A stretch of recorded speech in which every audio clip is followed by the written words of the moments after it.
Right then, guys, Ballon d'Or is on its way, but who's going to win it and who would be in your top three? Who makes it onto the podium? That's what we're going to talk about in this video. Before Hugh gives his three and we get angry at each other, here are some notable nominees. So, Mohamed Salah, Kevin De Bruyne, Cristiano Ronaldo, Erling Haaland, Romelu Lukaku, Karim Benzema, Kylian Mbappe, N'Golo Kante, Jorginho, Lewandowski, Lionel Messi.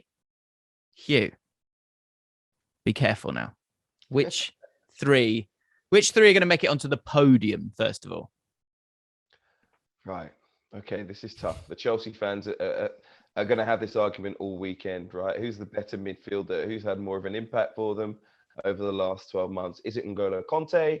Is it Jorginho, who, of course, won the Euros with Italy? Both of them, of course, won the Champions League with Chelsea. I think the more influential player on that run with Chelsea to that Champions League was N'Golo Kante, but a lot of people think it was Jorginho, who was in excellent form. I'm not going to say anything disparaging about him. He, of course, was a massive part of Italy winning the Euros as well, although Marco Verratti, I'm just saying. But the point is, for me, Kante is a better and more effective player and has been over the last year, and for me, edges it. If that was going to be the battle for the number one spot, I think they both make it into my top three. Ooh.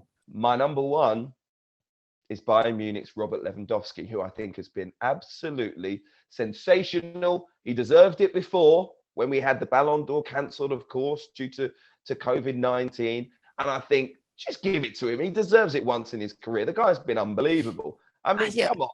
It doesn't work like that. It's each individual year. That said, in the calendar year, Robert Lewandowski scored 64 goals and 10 assists as well. There's a name that we're not talking about here that you've not put in your three. I don't really understand how you've not done this. And I think maybe this is you've had a bad experience this week. Maybe that's it.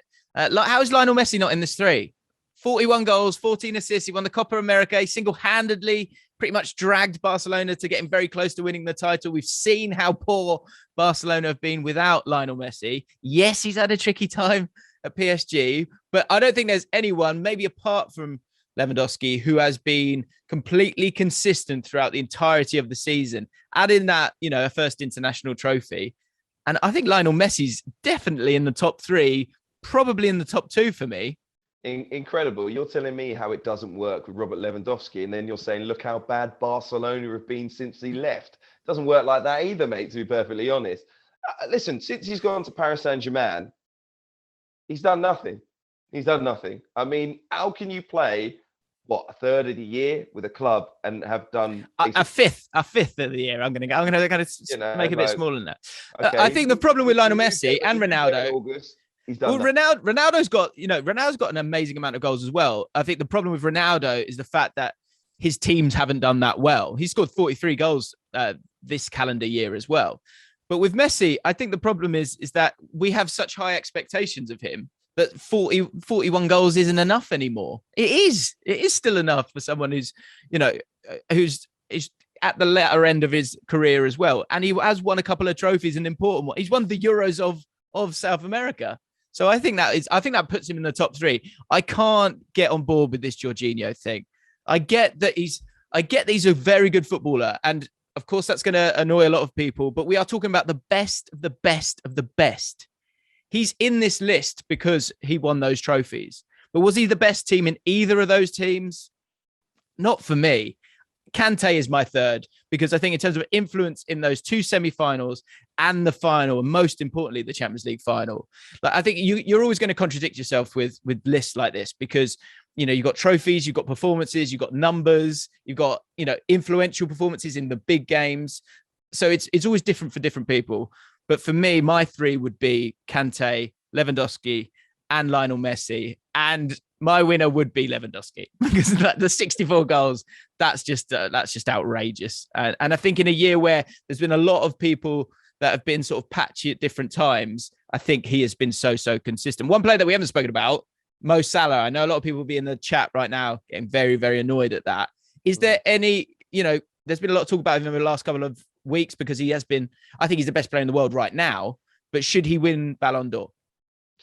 I mean, it is a tough one, isn't it? I think Liverpool just had such a difficult season. Mo Salah was still very, very effective in what was a very poor Liverpool side because of their defensive injuries in the end. But I think Ballon d'Or, a lot of people in years like this, where there's a Copa America and a Euros, look for achievements in terms of trophies. The Champions League was won by another team in England.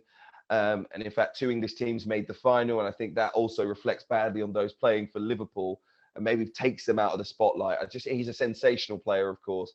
It wouldn't surprise me if he was in the top 3, because I think a lot of people do respect him. But, you're right about Messi. So many people will just vote for him because he's Messi. So that wasn't what I was saying. No, but he probably will be in the top 2 because he's done enough to have that element in people's minds, and the fact that he's an incredible player. Maybe Mo Salah should have that sort of allure, and you can, work out your own reasons why he might not for some people. But I just think it was such a difficult season for Liverpool. Yes, he's been brilliant in the latter end, but people will look to the end of the season awards and trophies to pick their winner, I imagine. I guess final question with that is, can you win the Ballon d'Or if you haven't won a domestic trophy in that season, in that year?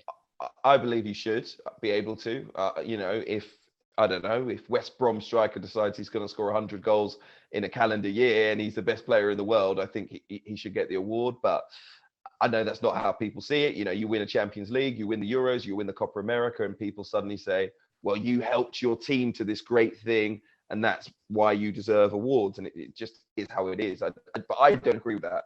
I think it's an award for the best player in the world.